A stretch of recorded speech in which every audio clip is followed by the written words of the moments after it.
For those who accept the idea that God could have divided the Red Sea by performing a miracle, the lack of naturalistic explanation poses no difficulty.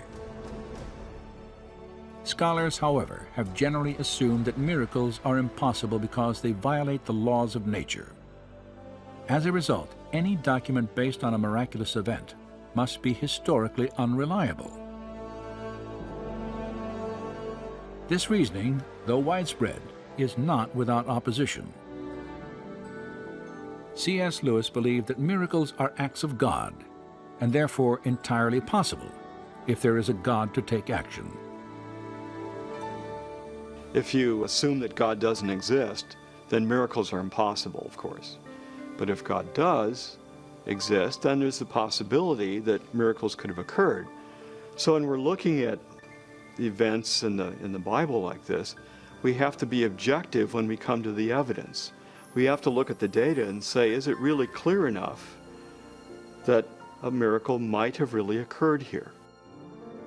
If we objectively look at the evidence then, and it really seems to lead in the direction of something miraculous, then we need to be open to that.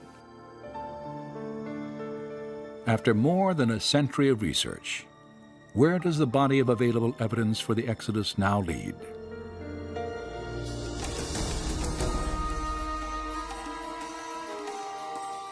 Many archaeologists have attempted to trace the path of Israel's journey to Mount Sinai. The routes they have most frequently proposed have yielded little or nothing in the way of actual confirmation.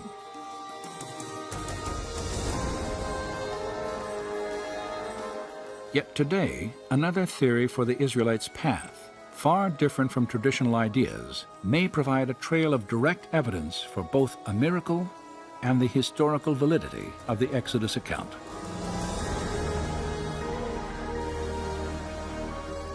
Beginning in northeastern Egypt, Egyptian records and archaeological excavations document the presence of a Hebrew slave population several centuries prior to the probable time of the Exodus. Evidence also shows that the Hebrews later appeared in Canaan, the promised land, after centuries of bondage.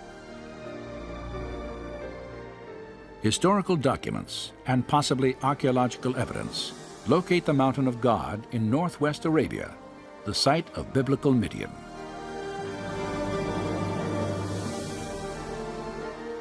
And a trade route leading to Midian, intersected by a system of riverbeds terminating at the Aqaba coast, matches biblical and historical descriptions of the Israelites' path to the Red Sea.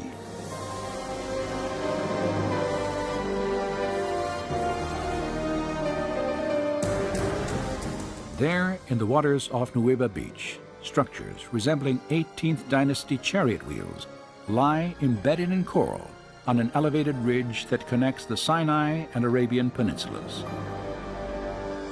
Well, a good scientific theory explains a lot of evidence very simply and coherently. And there's a pattern that's coming out of this evidence that really suggests that the biblical record has a lot more historical content to it than what scholars have been willing to grant in the past. The scriptures tell us that nearly 3,500 years ago, God parted the waters of the Red Sea and led the Israelites to freedom. Did it happen here? Did it happen at all? Is the biblical description factually accurate? As with any historical investigation, we may never know with absolute certainty. And so, perhaps belief in the Exodus will always require a measure of faith.